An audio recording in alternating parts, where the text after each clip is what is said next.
कभी किसी ने कहा औरत अबला है, किसी ने कहा मर्द तो रो ही नहीं सकते, किसी ने लिखा कानून महिलाओं के हक में है और किसी ने यह भी पूछा क्या मर्दों के पास कोई भी हक नहीं। जी हाँ, तो आज हम बात करेंगे उन सवालों की जिनसे ह्यूमन राइट कमीशन भी कतराती है। वो सच्चाई जो रिपोर्ट में नहीं आती है, वो आंकड़े जिन पर बहस होती है लेकिन बदलाव कोई नहीं, और वो दर्द जो या तो डर बन जाता है या फिर दब जाता है। और ये बात हो रही है लम्हे जिंदगी के मंच से।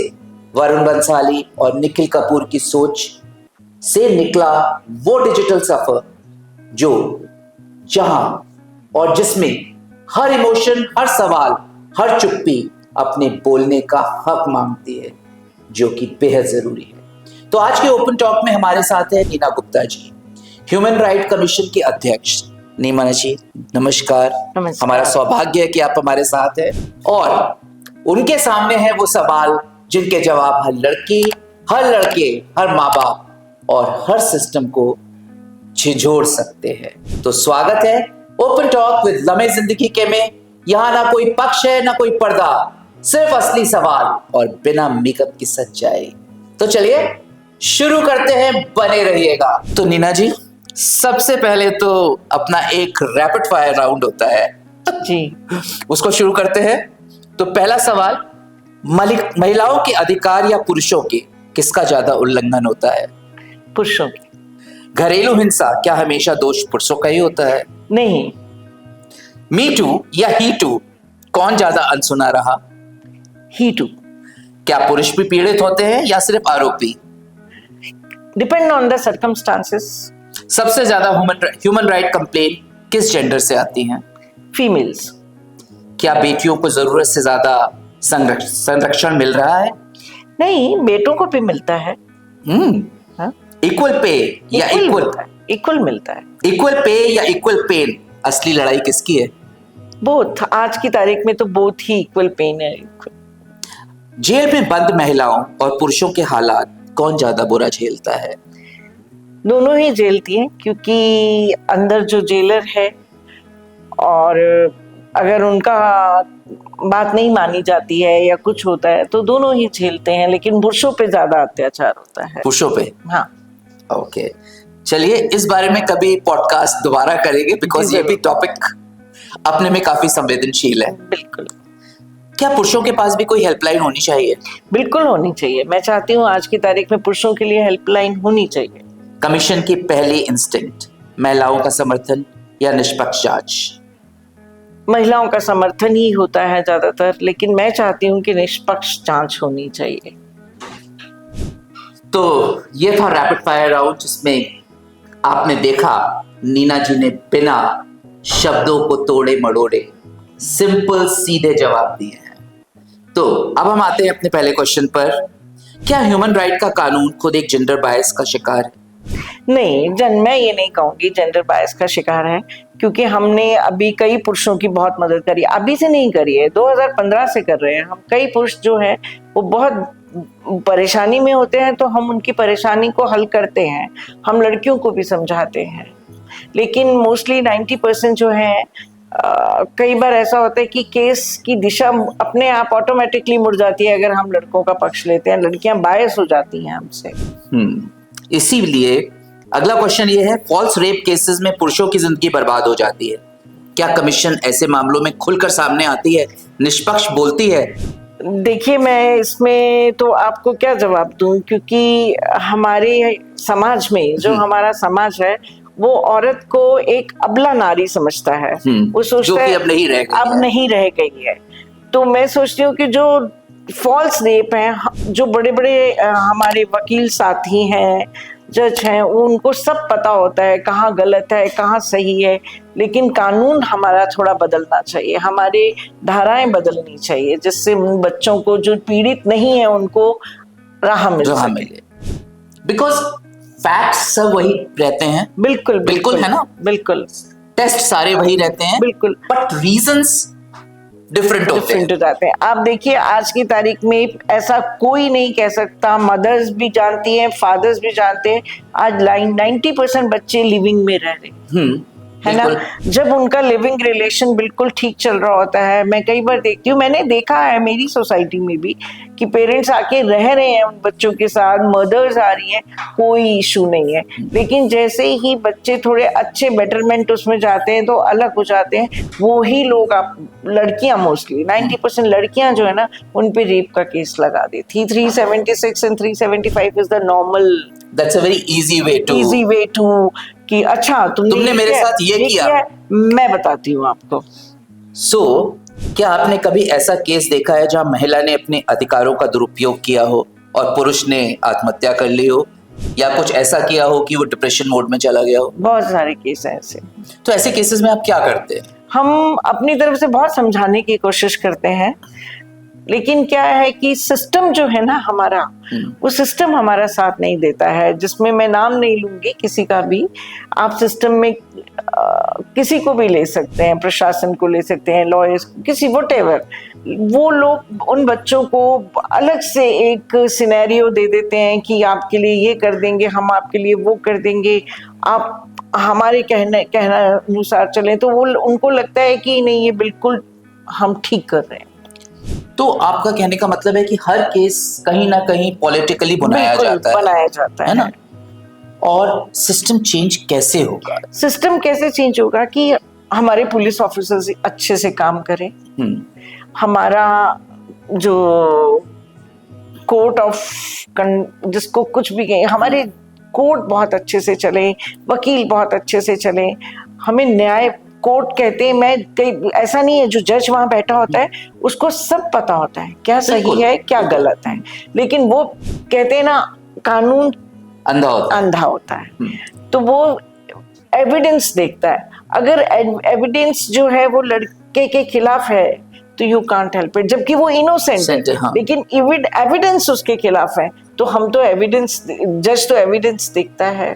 पर वो वहीं पे यही बात मैं करना चाह रहा हूं कि उन एविडेंस के बेसिस पर आप देखिए कि एक डिसीजन लिया, पर उसने उस इंसान की जिंदगी खराब कर दी जो शायद आरोपी नहीं था। ठीक है, कई बार एक बहुत बेबाक क्वेश्चन, कई बार ऐसा होता है कि पुलिस भी अपना काम बहुत अच्छी तरह से करती है, जज भी डिसीजन बहुत अच्छी तरह देता है, लेकिन सिर्फ एक फोन कॉल और पूरा सिनेरियो बदल जाता है। इसके बारे में क्या कहा जाएगा? क्या मैं कह सकती हूँ इसके बारे में? कई बार ऐसा होता है कि हमारे भी हाथ बंधे होते हैं, कलम नहीं चल पाती है। हम चाहते हैं उन सब चीज़ों से हमें आज़ादी मिलनी चाहिए। हमारा फैसला भी जो हम सोचते हैं करते हैं, हमें भी पता होता है कि सामने वाला गलत बोल रहा है, लेकिन आपने बिल्कुल सही कहा, एक फोन कॉल पूरा केस बदल देता है। तो मैं यहाँ पर एक हिंदुस्तान के नागरिक होने के नाते उन लोगों से जो उन कुर्सियों पे बैठे होंगे हुए हैं, एक गुजारिश करता हूँ कि अपना फोन उठाने से पहले, किसी की बात आंख और कान बंद करके मानने से पहले एक बार सोचिए कि आपको उस कुर्सी पे पहुंचाया किसने है और किस लिए पहुंचाया है। क्या आप सही कर रहे हैं? प्लीज, बुरा जरूर लगता है, सच कड़वा जरूर होता है, चोट करता है, लेकिन आज हमारे इस देश के लिए, हम सब के लिए ये बोलना सुनना बहुत जरूरी हो चुका है। तो नीना जी, अगले क्वेश्चन पे आते हैं। कितने ऐसे केस हैं जहां पर महिला सुरक्षा के नाम पर झूठा केस करके औरतें बहुत ज्यादा सेटलमेंट ले चुकी हैं? ये तो मैं आपको, बहुत बार ऐसा होता है, लेकिन मैंने जैसे कि अभी आपको बोला कि हमारे कानून में संशोधन होना बहुत ज़रूरी है, हमारी धाराओं में संशोधन होना बहुत ज़रूरी है। 498A, B, 376, 371, 26, बहुत सारी हैं जिनमें चेंज होना बहुत ज़रूरी है। माना मैं उन लड़कियों की भी बात नहीं करती हूँ, क्योंकि आजकल हमारी जुडिशरी, हमारा स्पेशली कि हमारे लॉयर्स बहुत, मैं कई बार देखती हूँ तो मुझे हंसी भी आती है। वो ही उनको बोलते हैं कि नहीं नहीं आप चिंता ना करें, आपका जो भी लगा है आपको वापस मिल जाएगा, आप तो बस इतना परसेंटेज दे दीजिए। तो मैं कई बार बच्चियों को बोलती हूँ कि आपको उसने बोला, बोले हाँ। मैंने कहा और आपने बात मान ली, लेकिन सामने वाले की पॉकेट नहीं देखनी कि वो कितना है। अगर आपके घर से 20 लगे हैं, 20 lakhs लगे, तो उसने भी तो अपने बेटे की शादी में कुछ खर्च किया होगा। लेकिन हमारा कानून हमेशा ही महिलाओं के पक्ष में जाता है। तो मैं खुद चाहती हूँ कि इसमें छोटे छोटे संशोधन भी हो जाएं, तो बहुत सारे बच्चों को, लड़कों को खासकर बहुत बड़ी राहत मिलेगी। और एक और चीज, उन बच्चियों के लिए जो जिंदगी के इस पड़ाव पे आ चुकी है जहां अपनी जिंदगी शुरू कर रही है, आप इंडिपेंडेंट, फिनेंशियली इंडिपेंडेंट है, तो जब रिश्ता टूटता है तो फिनेंशियली इंडिपेंडेंट होने के बाद सेटलमेंट का झगड़ा क्यों?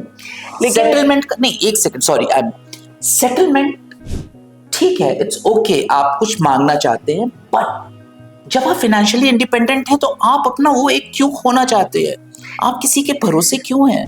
ऐसा है कि मैंने बहुत सारी लड़कियों को देखा है जो इंडिपेंडेंट हैं, जो जिनका 1.5 लाख 3 लाख बहुत अच्छे पैकेजेस हैं। वो मुझे खुद आकर बोलती हैं कि हमें कुछ नहीं चाहिए, वी वांट पीस। तो मैं उन बच्चों की बहुत तारीफ करूंगी जो लड़कियां ये सोचती हैं।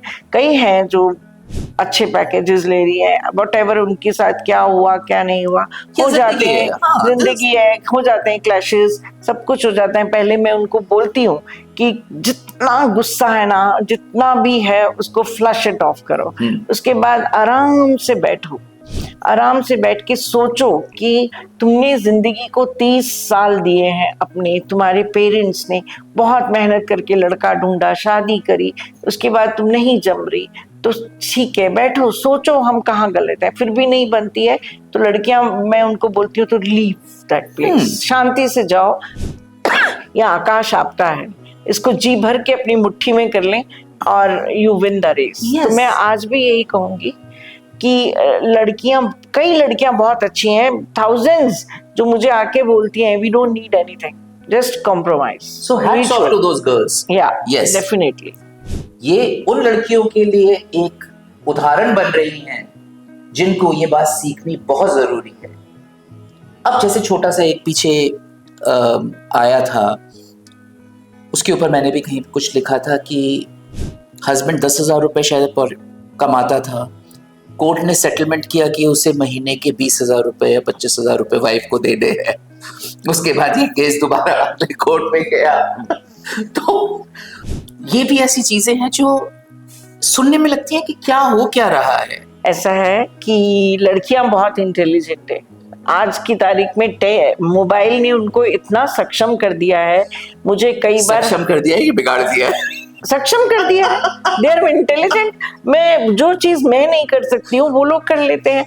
मैं कई बार आधार कार्ड, एक सबसे बड़ी बात है, आधार कार्ड लेके बैंक स्टेटमेंट्स ले आती हैं अपने हस्बैंड की गाड़ी का नंबर ले आती हैं, ये गाड़ी इनके नाम से रजिस्टर्ड है, 3 गाड़ियां हैं, ये घर ये है, ये फ्लैट का इन्वेस्टमेंट है। तो एज अ सरप्राइज तो मैं उनको बोलती हूँ कि मुझे नहीं पता होगा कि मेरे पास क्या है, क्योंकि सब कुछ मैं सोचती हूँ कि जब हमारी शादी हुई थी तो ये होता था कि सब कुछ वाइफ का है, सब कुछ हस्बैंड का है, सब कुछ बच्चों का है, हमारा क्या है, मदर फादर इन लॉ है, दे विल, बड़े लोग बैठे हैं अपने आप करते रहेंगे क्या करना है क्या नहीं। लेकिन आजकल की बच्चियां तो मैं देखती हूँ पूरी की पूरी फाइल बना के लाती है मेरे पास कि ये बैंक स्टेटमेंट है, ये गाड़ी के रजिस्ट्रेशन नंबर है, ये उनका फ्लैट नंबर है, ये वो है, अब ये इतनी प्रॉपर्टी है तो मुझे इतना तो मिलना चाहिए। तो मैं उनको बोलती हूँ कि कैसे कमाया उसने, कभी पूछा तुमने? ये बड़ा क्वेश्चन है कि कैसे कमाया उस बच्चे ने, ये भी तो पूछो उससे। बिल्कुल सही।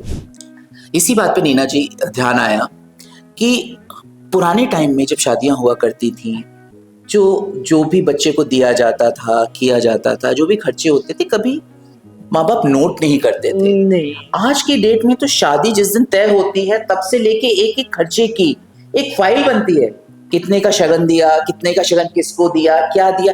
तो मेंटली कहीं आप ऑलरेडी ये डिसाइड कर चुके होते हो, एक वो एनर्जी डाल चुके होते हो कि रिलेशनशिप खत्म होगी तो हमें ये चीजें वापस लेनी है। So I think perception towards marriage and relationship बड़ा अजीब सा हो गया है कि आप पहले ही घबराए हुए हो कि टूट जाएगा तो हमें ये सब मिल जाएगा। ये सब मिल जाएगा, और आप कहते हो कि हम अपने आप को सेव करके चल रहे हैं। बिल्कुल। आप सेव नहीं करके चल रहे, आपने ऑलरेडी लड़की के दिमाग में ये चीज बात डाल दी है कि ये तेरा है, ये तेरा है, ये तो तेरा है ही, और वहां से जो मिलेगा उसमें जो तुझे दिया गया वो तेरा स्त्री धन है, तेरा स्त्री धन है। बिल्कुल। क्या होता है कि जब बच्चियों की शादी होती है, मैंने देखा है आजकल, लेकिन ये हमारा कानून भी कहता है कि जब शादी के बाद जब डाइवोर्स की नौबत आती है तो हमसे बोला जाता है कि वकील भी उनसे बोलते हैं कि आपके जो बिल है, जो आपके फादर ने आपको दिया करा, उसके बिल, जिसके बिल हैं वो तो आपको मिल जाएगा, हम भी कहते हैं, लेकिन जिसके बिल नहीं है वो हम कोई हेल्प नहीं कर सकते आपकी। लेकिन आजकल मैंने देखा है कि हमारे टाइम में तो कभी होता ही नहीं था कि रूम तैयार हो रहा है, फादर लड़की के पेरेंट्स रूम बनवा के दे रहे हैं, ये सब कर रहे हैं, लेकिन अब तो मैं देखती हूँ लड़कियां, ये मेरा है, ये रूम मेरे फादर ने बनवा के दिया था। अरे तो बनवा के दिया था तो मैं तो लड़के को भी बोलती, क्यों लिया आपने? हाँ, क्यों भाई, क्या किस चीज की कमी है आपके पास? परेशान कहाँ होता है आदमी? अपर क्लास नहीं होता है, middle class, lower middle class परेशान होता है, क्योंकि मिडिल क्लास बहुत मेहनत से अपना तिनका जोड़ के बनाता है, और बाद में शादी 3 महीने 2 साल 4, मैंने तो इतने भी देखे हैं, 11-11 साल की शादी को टूटते हुए देखा है, 20-20 साल की शादी को टूटते हुए देखा है। बिल्कुल सही कह रहे हैं आप। और जो आपने कहा कि अपर क्लास एफ्लुएंट क्लास में तो कोई फर्क भी नहीं पड़ता, शादी नहीं चल रही है तो नहीं चल रही है, साइड में बहुत सारी चीजें हैं लाइफ को चलाने के लिए। बिल्कुल। तो वहां तो कोई फर्क ही नहीं पड़ता है। कई बार तो पेरेंट्स को ही नहीं पता होता कि हमारे बच्चे कौन सी क्लास में हैं। और कई बार पति को पता होता है, बीवी को पता होता है कि एक दूसरे का अफेयर कहाँ चल रहा है, लेकिन जिंदगी चल रही है आराम से। ठीक है, तो क्या पुरुषों के लिए कोई रिहैबिलिटेशन सेंटर है? नहीं, अभी तक तो नहीं है। आपको नहीं लगता ये होना चाहिए? बिल्कुल होना चाहिए, 100% होना चाहिए। क्योंकि एक चीज मेरे को बहुत ट्रबल करती है कि बच्चे को, जब बच्चा पैदा होता है, लड़का पैदा होता है, डे 1 से उसे सिखाया जाता है कि अपने मन की बात, अपने इमोशंस को बाहर मत जाहिर करो, मत शो करो, मत आंसू टपकाओ, बेचारा मत बन के दिखाओ, जो कहीं ना कहीं उसको एक ऐसे स्टेज पे ले आता है जहां पे जब ऐसे इंसिडेंट होते हैं उसे समझ नहीं आता वो क्या करे, किसके साथ शेयर करे। बिल्कुल। और ऐसे में ही मुझे लगता है कि या तो वो टूट जाता है, गलत कदम उठाता है, या टुवर्ड्स डिफरेंट चीजों पे चला जाता है। मैं बहुत सारे लड़कों को देखती हूँ और मैं उन बच्चों को कहना भी चाहती हूँ, मेरे पास कई बच्चे आते हैं, वो बोलते हैं हमने कभी भी अल्कोहल को छुआ भी नहीं है, लेकिन हम इतने परेशान हो गए हैं कि अब तो शाम को 6 बजते ही लगता है कि कोई काम नहीं है, ऑफिस से आए, अपने ड्रिंक की, सो जाओ, टेंशन फ्री हो जाओ। तो मैं उनको कहती हूँ नहीं, ये गलत बात है, अपने लिए कुछ टाइम निकालो, बाहर घूमने जाओ, अगर मन भी नहीं है तो भी अपनी मदर फादर के साथ बैठो, डिस्कस करो, फ्रेंड्स के साथ डिस्कस करो। अगर फ्रेंड नहीं मिलते तो मैं उनको खुद बोलती हूँ मेरे घर आए, मेरा घर खुला है, आप रात को 12 बजे तक बैठ के मेरे से डिस्कस करें, पर ये मत करें क्योंकि इससे आप अपनी हेल्थ खराब कर रहे हैं। और एक और चीज, जब तक दुख नहीं होंगे आपको सुख की अनुभूति नहीं होगी। तो सुख पाने के लिए और सुख को समझने के लिए दुख होना बहुत जरूरी है, बहुत ज्यादा जरूरी है। अब आखिरी क्वेश्चन, आपने अपने कार्यकाल में सबसे शर्मनाक ह्यूमन राइट वायलेशन कौन सा देखा है जिसने पूरी सिस्टम को हिला दिया हो? This is little. देखिए, निर्भय कांड को हम सब जानते हैं, वो सबसे शेमलेस था। और उससे पहले, बहुत पहले, जब मानव अधिकार इतना नहीं आया था, तो रंगा और बिल्ला का केस भी हमारे सामने, that was the worst to worst case था, जिसमें हमारे उन दोनों को फांसी भी हुई, लेकिन कितना साल लग गए उसको आने में। मैं चाहती हूँ ये जो बच्चों के अंदर जेंडर और ये मदर फादर करते हैं कि लड़की के सामने ये बात नहीं करनी और लड़के के सामने ये बात नहीं करनी, तो ये गलत है। उनको सेक्स एजुकेशन दीजिए। आप उनको गुड टच बैड टच बताइए, उनको सब कुछ बताइए कि आपको कब क्या हो रहा है क्या नहीं हो रहा है। मुझे ये दो जो है ना, ये आज भी जब भी इस पे कभी टॉपिक होती है तो मेरे रोंगटे खड़े हो जाते हैं कि उन बच्चियों के साथ कितना बर्बर व्यवहार हुआ था। और इसमें आप बिल्कुल सही कह रही है। और ये जो करते हैं उनको भी अगर बचपन में एक सही नींव मिली होती तो ये नहीं होता। कोई भी माँ के पेट से मुजरिम नहीं बनता है, कोई नहीं बनता है। और कोई भी माँ बाप अपने बच्चे को मुजरिम बनता हुआ नहीं देखना चाहता। तो मेरी सबसे एक ही रिक्वेस्ट है, आप अपने बच्चों को पढ़ाएं और ऐसा घर का एनवायरनमेंट दें कि बच्चे आपसे बात करने में कभी शर्म ना करें। और उसमें से मैं तो बोलूंगी कि हमारी फैमिली बहुत अच्छी है। मेरी फ्रेंड है ईशिता भटनागर, मेरे साथ ही है, सामने बैठी है। मैं उनके भी बच्चों को देखती हूँ, आई फील सो प्राउड कि उनके बच्चे एक एक चीज। मेरा बेटा मुझे बहुत सपोर्ट करता है, किसी चीज की भी प्रॉब्लम हो तो वो मेरे हस्बैंड, आज मैं यहाँ पहुंची हूँ तो बिकॉज ऑफ मकरंद गुप्ता। अगर वो नहीं होते, वो हमेशा मेरे पीछे मेरी एक सपोर्ट बन के खड़े रहते थे। Do what ever you want, जहां तुम्हें लगता है ये गलत है, आई एम देयर, मैं उनको जवाब देता हूँ। मैंने कहा ठीक है। तो मैं सबको एक ही चीज कहूंगी, बहुत हो गया, बहुत हो गया। चाहे वो लड़का हो या लड़की हो, हमें सबको बच्चों को अच्छे संस्कार देना हमारा पहला कर्तव्य है, पहला कर्तव्य है। बच्चे जब तक अपने दिल की बात हमसे कहेंगे नहीं, हम उन्हें समझेंगे नहीं, वो कैसे बड़े होंगे। आज भी मैं कई पुराने घर लोगों, जो इतनी पीढ़ी से जो चला आ रहा है, वो वही सिस्टम है कि आपको मैं बताऊं, मैं एक बार बहुत साल पहले अपने फ्रेंड के घर, हस्बैंड के फ्रेंड के घर गई, तो उनके घर खाना, डाइनिंग टेबल, बहुत बढ़िया घर था और बहुत अच्छे लोग हैं, नाम मेंशन नहीं करूंगी। हम उनके घर डिनर पे गए तो उन्होंने टेबल लगी डाइनिंग टेबल पे, तो हमने खाना खाया। उसके बाद में बर्तन, नेचुरली सर्वेंट नहीं आया तो हम उठाने लगे। और मेरे हस्बैंड में एक चीज बहुत अच्छी थी, वो अपनी प्लेट कभी किसी को नहीं उठाने देते थे, वो खुद उठाते थे। उनकी मदर ने, अरे नहीं बीन नहीं उठाएगी। जैसा मैंने कहा क्यों आंटी, क्यों उठाएगी? बोले नहीं, हमारे यहाँ तो वही उठाती है। और मुझे थोड़ी देर बाद वो अपने हस्बैंड की प्लेट में खाना खा रही थी, तो मैंने बोला कि ये क्या है। तो मैंने अपने हस्बैंड को आती बार बोला कि next time I am not going over there. तो बोले हाँ मेरे को भी लग रहा है, क्योंकि ये आप इतने मॉडर्न है, इतने आपके घर इतना आलीशान, 10-10 गाड़ियां काय की यार। जब आपने जिस लड़की को लेके आए हो, हाँ, तो उसको अपना समझा ही नहीं समझा भाई। आप फिर महाराज हैं, 3-3 नौकर है, किस लिए? जरूरी नहीं है कि वो आपकी डॉटर इन लॉ है, आपकी बेटी भी तो है। हाँ बिल्कुल, बेटी भी तो है। आज मैं कई बार देखती हूँ कि मदर्स डॉटर इन लॉ आ गई है और बेटी रहने आई है, तो वो चाहती है कि सारा काम डॉटर इन लॉ करे, और बेटी ने क्यों नहीं करे। मेरे घर तो आती है तो मेरी बेटी आती है, मैं तो रेस्ट करती हूँ। बिल्कुल सही बात है। तो अब आपको रियलाइज हुआ होगा कि आज का पॉडकास्ट कितना डिफरेंट था। और जैसे कि नीना जी ने कहा, मैं आप सबसे गुजारिश करता हूं कि प्लीज अपने बच्चों के साथ अपने व्यवहार में थोड़ा सा बदलाव लाएं, उन्हें समझें।